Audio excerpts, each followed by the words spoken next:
So tired. Jacob flees from Laban. Now Jacob heard that the sons of Laban were saying, Jacob has taken all that was our father's, and from what was our father's he has gained all this wealth. And Jacob saw that Laban did not regard him with favor as before. Then the Lord said to Jacob, return to the land of your fathers and to your kindred, and I will be with you. So Jacob sent and called Rachel and Leah into the field where his flocks was, and said to them, I see that your father does not regard me with favor as he did before, but the God of my father has been with me. You know that I have served your father with all my strength. Yet your father has cheated me and changed my wages 10 times. But God did not permit him to harm me. If he said, the spotted shall be yours, your wages, then all the flock bore spotted, and if he said, the stripe shall be your wages, then all the flock bore stripe. Thus God has taken away the livestock of your father and given them to me. In the breeding season of the flock, I lifted up my eyes and saw in a dream that the goats that made it at the flock were striped, spotted, and mottled, and mottled. Then the angel of God said to me in the dream, Jacob. And I said, here I am. And he said, lift up your eyes and see all the goats that mate with the flock are striped, spotted, and mottled. For I have seen all that Laban is doing to you. I am the God of Bethel, where you anointed a pillar and made a vow to me. Now arise and go from this land and return to the land of your kindred. Then Rachel and Leah answered and said to him, is there any portion of inheritance left to us in our father's house? Are we not regarded by him as foreigners? For he has sold us, and he has indeed devoured our money. All the wealth that God has taken away from our father belongs to us and to our children. Now then, whatever God has said to you, do. So Jacob arose and set his sons and his wives on the camels and drove away all his livestock and all his property that he had gained in the livestock in his possession that he had acquired in the Padan Aram to go to the land of Capernaum to his father Isaac. Laban had gone to shear his sheep, and Rachel stole her father's household gods. And Jacob tricked Laban and Aramean by not telling him that he intended to flee, but fled with all that he had, and arose and crossed the Euphrates and set his face towards the hill country of Gilead, or Gilead, I think it's Gilead. When it was told Laban on the third day that Jacob had fled, he took his kinsman with him and pursued him for 7 days and followed close after him into the hill of Gilead. But God came to Laban and Aramean in a dream by night and said to him, be careful not to say anything to Jacob, either good or bad. And Laban overtook Jacob. Now Jacob had pitched his tent in the hill country, and Laban with his kinsmen pitched tents in the country hill of Gilead. And Laban said to Jacob, what have you done? That you have tricked me and driven away my daughters like captives of the sword. Why did you flee secretly and trick me and did not tell me, so that I might have sent you away with mirth and songs, with trombones and lyre? And why did you not permit me to kiss my sons and daughters farewell? Now you have done foolishly. It is in my power to do you harm. But the God of your father spoke to me last night, saying, be careful not to say anything to Jacob, either good or bad. And now you have gone away because because you longed greatly for your father's house. But why did you steal my gods? Jacob answered and said to Laban, because I was afraid, for I thought that you would take your daughters away from me by force. Anyone with whom you find your God shall not live. In the presence of your kinsmen, point out what I have that is yours and take it. Now Jacob did not know that Rachel had stolen them. So Laban went into Jacob's tent and into Leah's tent and into the tent of the two females. But he did not find them, and he went out of Leah's tent and entered Rebekah's. Now Rachel had taken the household goats and put them in the camel's saddle and sat on them. Laban felt all about the tent but did not find them. And she said to her father, let not my lord be angry that I cannot rise before you, for the way of women is upright. So he searched but did not find the household goats. Then Jacob became very angry and betrayed Laban and berated Laban. Jacob said to Laban, what is my offense? What is my sin that you have hotly pursued me? For you have fell through with all my goods. What have you found of all your household goods? Set it there before my kinsmen and your kinsmen, and they may decide between us two. 20 years I have been with you. Your ewes and your female goats have not miscarried, and I have not eaten the rams of your flock. What was torn by the wind, beasts I did not bring to you. I bore the loss of it myself. From my hand you required it, whether stolen by day or stolen by night. There I was by day, and the heat consumed me, and the cold by night, and the sheep fled from my eyes. These 20 years I have been in your house. I served you 14 years for your 2 daughters, and 6 years for your flock, and you have changed my wages 10 times. If the God of my father, the God of Abraham, and the fear of Isaac had not been on my side, surely now you would have sent me away empty handed. God saw my affliction and the labor of my hands, and rebuked you last night. Then Laban answered and said to Jacob, the daughters are my daughters, the children are my children, the flocks are my flock, and all that you see is mine. But what can I do this day? For these my daughters, or for their children whom they have borne. Come now, let us make a covenant, you and I, and let it be a witness between you and me. So Jacob took a stone and set it up as a pillar. And Jacob said to his kinsmen, gather stones. And they took stones and made a heap, and they ate there by the heap. Laban called it Jegar, Shahadutha, but Jacob called it Gilead. Laban said, this heap is a well between you and me today. Therefore he named it Gilead, and Mizpah as for he said, the Lord watch between you and me when we are out of one another's sight. If you oppress my daughters, or if you take wives besides my daughters, although no one is with you, see, God is witness between you and me. Then Laban said to Jacob, see this heap and the pillar which I have set between you and me. The heap is a witness, and the pillar is a witness that I will not pass over this heap to you, and you will not pass over this heap and this pillar to me, to do harm. The God of Abraham and the God of Nahor, the God of their father, judge between us. So Jacob swore by the fear of his father Isaac, and Jacob offered a sacrifice in the hill country and called his kinsmen to eat bread. They ate bread and spent the night in the hill country. Early in the morning, Laban arose and kissed his grandchildren and his daughters and blessed them. Then Laban departed and returned home. Genesis chapter 32. Jacob went on his way, and the angels of God met him. And when Jacob saw them, he said, this is God's camp. So he called the name of that place Mahanam. And Jacob sent messengers before him to Esau his brother in the land of Seir, the country of Edom, instructing them, thus you shall say to my lord Esau, thus say your servants Jacob, I have sojourned with Laban and stayed until now.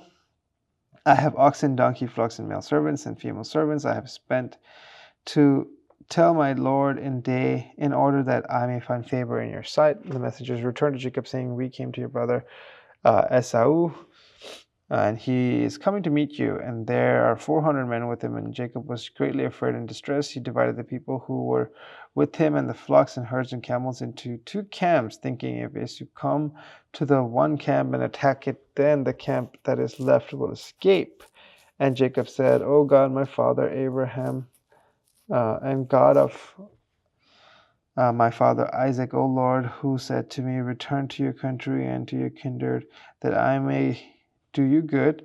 I am not worthy of it, the least of all the deeds of steadfast love and all the faithfulness that you have shown to your servant. For with only my staff I crossed this Jordan, and now I have become 2 camps. Please deliver me from the hand of my brother, from the hand of Esau, for I fear him, that he may come and attack me, the mothers with the children. But you said, I will surely do you good, and make your offspring as the sand of the sea, which cannot be numbered for multitude. So he stayed there that night, and from what he had with him, he took a present for his brother Esau, 200 female goats, 20 male goats, and 200 ewes, and 12 rams, 30 milking camels and their calves, 40 cows and 10 bulls, 20 female donkeys and 10 male donkeys.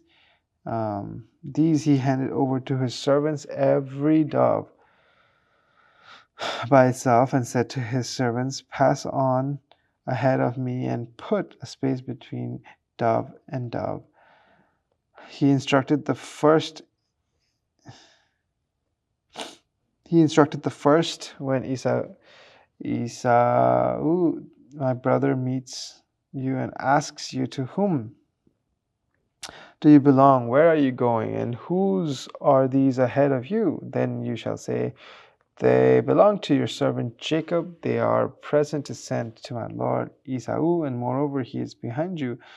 He likewise instructed the second and the third and all who followed the doves. You shall say more, and you shall say the same thing to Esau when you find him. You shall say, "Moreover, your servant Jacob is behind us, for he thought I may appease him with the present that goes ahead of me, and afterward I shall see his face. Perhaps he will accept me." So the present passed on ahead of him, and he himself stayed that night in the camp. The same night he arose and took his wives, two female servants, and his 11 children, and crossed the ford of the Jabbok. He took them and sent them across the stream, and everything else that he had. And Jacob was left alone, and a man wrestled with him until the breaking of the day. When the man saw that he did not prevail against Jacob, he touched his hip socket, and Jacob's hip was put out of joint as he wrestled with him. Then he said, "Let me go, for the day has broken." But Jacob said, "I will not let you go unless you bless me." And he said to him, "What is your name?" And he said, "Jacob." And then he said, your name shall no longer be Jacob, but Israel, for you have striven with God, with men, and have prevailed." Then Jacob asked him, "Please tell me your name." But he said, "Why is it that you ask my name?" And there he blessed him. So Jacob called the name of the people, name of the place, um, Peniel, saying, "For I have seen God face to face, and yet my life has been delivered." The sun rose upon him as he passed Peniel, limping because of a ship. Therefore, to this day, the people of Israel do not eat the sinew of the thigh that is on the hip socket because he touched the socket of Jacob's lip on the sinew of the thigh. Genesis 33. And Jacob lifted up his eyes and looked, and behold, Esau was coming, and 400 men with him. So he divided the children among Leah and Rachel and the two female servants, and he put the servants with their children in front. Then Leah with her children, and Rachel and Joseph at last of all. He himself went on before them, bowing himself to the ground 7 times until he came near his brother. But Esau ran to meet him and embraced him and fell on his neck and kissed him, and they wept. And when Esau lifted up his eye and saw women and children, he said, "Who are these with you?" Jacob said, "The children whom God has graciously given your servant." Then the servants drew near, and they and their children, and bowed down. Likewise, Leah and her children drew near and bowed down. At last Joseph and Rachel drew near, and they bowed down. Esau, "What do you mean by all this company that I met?" Jacob answered, "To find favor in the sight of the Lord." Because Esau said, "I have enough, my brother, keep what you have for yourself." Jacob said, "No, please, if I have found favor in your sight, then accept my present from my hand, for I have seen your face, which is like seeing the face of God, and you have accepted me. Please accept my blessing that is brought to you, because God has dealt graciously with me, and because I have enough." Thus he urged him, and he took it. Then Esau said, "Let us journey on our way, and I will go ahead of you." But Jacob said to him, "My Lord knows that the children are frail, and that the nursing flocks and the herds are to care to me. If they are driven hard for one day, all the flocks will die. Let my Lord pass on ahead of his servant, and I will lead um, slowly at the pace of the livestock that are ahead of me, and at the pace of the children, until I come to my Lord in Seir. So Esau said, "Leave, let me leave with you some of the people who are with me." But he said, "What need is there? Let me find favor in the sight of my Lord." So Esau returned that day on his way to Seir. But Jacob journeyed to Succoth and built himself a house and made booths for his livestock. Therefore, the name of the place is called Succoth. And Jacob came safely to the city of Shechem, Shechem, which is in the land of Canaan, on his way from Padan Aram, and he camped before the city. And from the sons of Hamor, Shechem's father, he brought for 100 pieces of honey, the piece of land on which he had pitched his tent. There he erected an altar and called it Elohi Israel. Genesis 34. Now Dinah, the daughter of Leah, whom she had borne to Jacob, went out to see the woman of the land. And when Shem, the son of Hamor the Hittite, the prince of the land, saw her, he seized her and lay with her and humiliated her. And his soul was drawn to Dinah, the daughter of Jacob. He loved the young woman and spoke tenderly to her. So Shechem spoke to his father Hamor, saying, "Get me this girl for my wife." Now Jacob heard that he had defiled his daughter Dinah, but his sons were with his livestock in the field. So Jacob held his peace until they came. And Hamor, the father of Shechem, went out to Jacob to speak with him. The sons of Jacob had come in from the field as soon as they heard it, and the men were indigent and very angry because he had done an outrageous thing in Israel by living with Jacob's daughter, for such a thing must not be done. But Hamor spoke with them, saying, "The soul of my son Shechem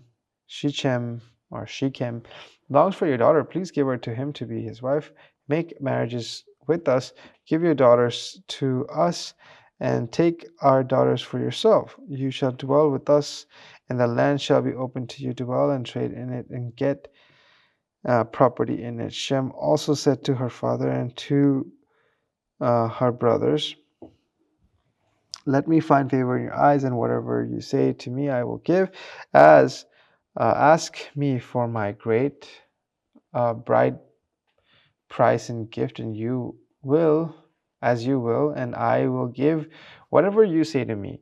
Only give me the young woman to be my wife." The sons of Jacob answered Shechem and his father Hamor deceitfully, because he had defiled their sister Dinah. They said to him, "We cannot do such a thing, to give our sister to the one who is uncircumcised, for that would be a disgrace to us. Only on this condition will we agree with you, that you will become as we, by every male among you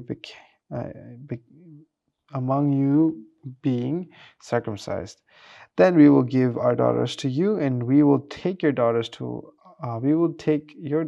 ourselves, and we will dwell with you and become one people. But if you will not listen to us and be circumcised, then we will take our daughter and we will be gone." Their words pleased Hamor and Hamor's son Shechem, and the young man did not delay to do the thing, because he delighted in Jacob's daughter. Now he was the most honored of all his father's house. So Hamor and his son Shechem came to the gate of the city and spoke to the men of their city, saying, "These men are at peace with us. Let them dwell in the land and trade in it. For behold, the land is large enough for them. Let us take their daughters as wives. Let us give them our daughters. Only on this condition will the men agree to dwell with us, to become one people, when every male among us is circumcised as they are circumcised. will not their livestock, their property, and their uh, beasts be ours? Only let us agree with them, and they will dwell with us. And all who went out of the gate of his city listened to Hamor and his son Shechem, and every male was circumcised. Uh, all who went out of the gate of his city. On the third day, when they were sore, two of the sons of Jacob, Simeon and Levi, Dinar's brother, took their swords and came against the city while it felt secure and killed all the males. They killed Hamor and his son Shechem with the sword and took Dinar out of Shechem's house and went away. The sons of Jacob came upon the slain and plundered the city because they had defiled their sister. They took their flocks and their herds, their donkeys, and whatever was in the city and in the field, all their wealth, all their little ones and their wives, all that was in the house, they captured and plundered. Then Jacob said to Simeon and Levi, "You have brought trouble on me by making me sink into the inhabitants of the land, the Canaanites and the Perizzites. My numbers are few, and if they gather themselves against me and attack me, I shall be destroyed, both I and my husband." But they said, "Should he treat our sister like a prostitute?" Genesis 35. God said to Jacob, "Arise, go to Bethel and dwell there. Make an altar there to the God who appeared to you when you fled from your brother Esau." So Jacob said to his household and to all who were with him, "Put away the foreign gods and that are among you, and purify yourself and change your garments. Then let us rise and go to Bethel, so that I may make there an altar to God who answers me in the day of my distress and has been with me forever. I have gone." Wherever I have gone. So they gave to Jacob all the foreign gods that they had, and the rings that were in their ears. Jacob hid them under the terebinth tree that was near Shechem. And as they journeyed, a terror from God fell upon the cities that were around them, so that they did not pursue the sons of Jacob. And Jacob came to Luz, that is Bethel, which is the land of Canaan. He and all the people who were with him. And there he built an altar and called the place El Bethel, because there God had revealed himself to him when he fled from his brother. And Deborah, Rebekah's nurse, died, and she was buried under an oak below Bethel. So he called its name Alon Bakut. God appeared to Jacob again when he came from Padan Aram and blessed him. And God said to him, "Your name is Jacob. No longer shall your name be called Jacob, but Israel shall be your name." So he called his name Israel. And God said to him, "I am God Almighty. Be fruitful and multiply. A nation and a company of nations shall come from you, and kings shall come from your own body. The land that I gave to Abraham and Isaac, I will give to you, and I will give the land to your offspring after you." Then God went up from him to the place where he had spoken with him, and Jacob set up a pillar in the place where he had spoken with him, a pillar of stone. He poured out a drink offering on it and poured oil on it. So Jacob called the name of the place where God had spoken with him in Bethel. Then they journeyed from Bethel. When they were still some distance from Euphrates, Rachel went into labor, and she had hard labor. And when her labor was at its hardest, the midwife said to her, "Do not fear, for you have another son." As her soul was departing, for she was dying, she called his name Ben-Oni, that his father called him Benjamin. So Rachel died, and she was buried on the way to Ephrath, that is Bethlehem. And Jacob set up a pillar over her tomb. It is the pillar of Rachel's tomb, which is there to this day. Israel journeyed on and pitched his tent beyond the tower of Edar. While Israel lived in that land, Reuben went and lay with Bilhah his father's concubine, and Israel heard of it. Now the sons of Jacob were 12, the sons of Leah, um, Reuben, Jacob's firstborn, Simeon, Levi, Judah, Issachar, and Zebulun. The sons of Rachel, Joseph and Benjamin. The sons of Bilhah, Rachel's servant Dan and Naphtali. The sons of Zilpah, Leah's servant God, and Asher. These were the sons of Jacob who were born to him in Paddan Aram. And Jacob came to his father Isaac at Mamre, or Kiriath Arba, that is Hebron, where Abraham and Isaac had sojourned. Now the days of Isaac were 180 years, and Isaac breathed his last, and he died, and was gathered to his people, old and full of days, and his sons Esau and Jacob buried him. Matthew chapter 12. At that time, Jesus went through the grain fields on the Sabbath. His disciples were hungry, and they began to pluck heads of grain to eat. When the Pharisees saw it, they said to him, "Look, your disciples are doing what is not lawful to do on the Sabbath." He said to them, "Have you not read what David did when he was hungry, and those who were with him? Now he entered, how he entered the house of God and ate the bread of the presence, which it was not lawful for him to eat, nor for those who were with him, but only for the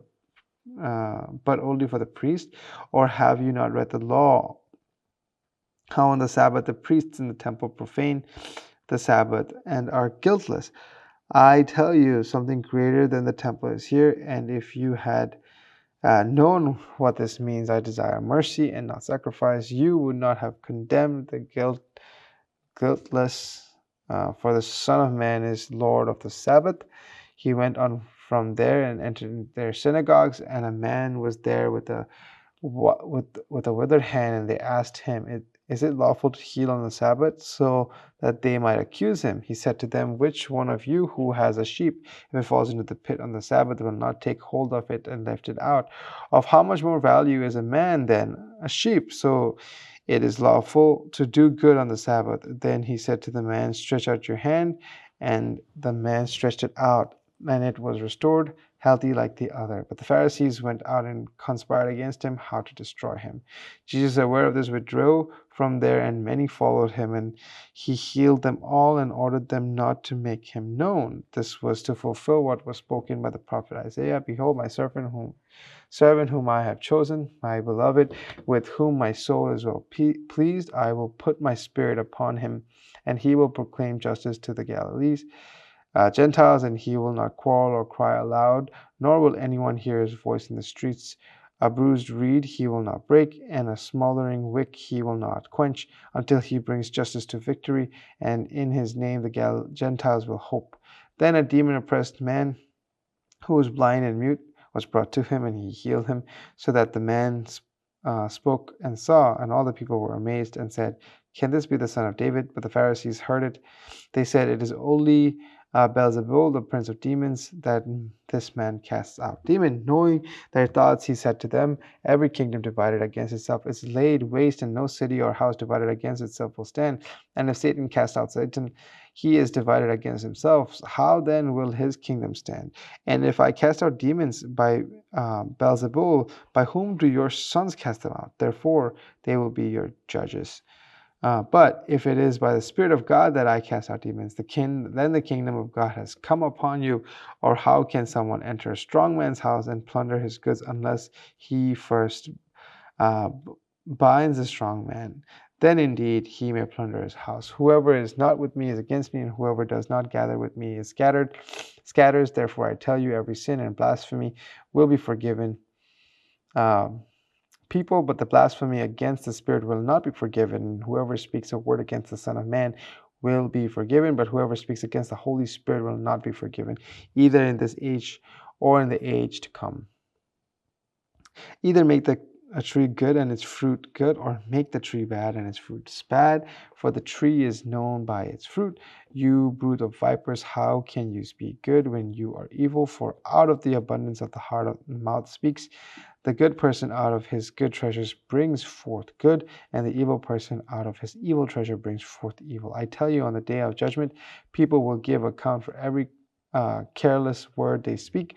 For by your words you will be justified, and by your words you will be condemned. Then some of the scribes and Pharisees answered him, saying, Teacher, we wished to see a sign from you. But he answered them, An evil and adulterous generation seeks for a sign, but no sign will be given to it except the sign of the prophet Jonah. For just as Jonah was 3 days and 3 nights in the belly of the great fish, so will the Son of Man be 3 days and 3 nights in the heart of the earth. The men of Nineveh will rise up at the judgment with this generation and condemn it, for they repented at the preaching of Jonah. And behold, something greater than Jonah is here. The queen of the south will rise up at the judgment with this generation and condemn it. For she came from the ends of the earth to hear the wisdom of Solomon, and behold, something greater than Solomon is here. When the unclean spirit has gone out of a person, he passes through the waterless places seeking rest, but finds none. Then it says, I will return to my house from which I came, and when it comes, it finds the house empty, swept, and put in order. Then it goes and brings with it 7 other spirits more evil than itself, and they enter and dwell there. And the last state of the person is worse than the first. So also will it be with this evil generation. While he was still speaking to the people, behold, his mother and his brothers stood outside, asking to speak with him. But he replied to the man who told him, Who is my mother and who is my brothers? Who are my brothers? And stretching out his hand towards his disciples, he said, Here are my mother and my brothers, for whoever does the will of my Father in heaven is my brother and sister and mother. All right, that concludes day 12 of reading the Bible every day for 314 days until we have read it all. For tomorrow's reading, we will be reading Genesis 36, Genesis 37, Matthew chapter 13, verses 1 through 23. Once again, thank you for joining, and I will see you tomorrow.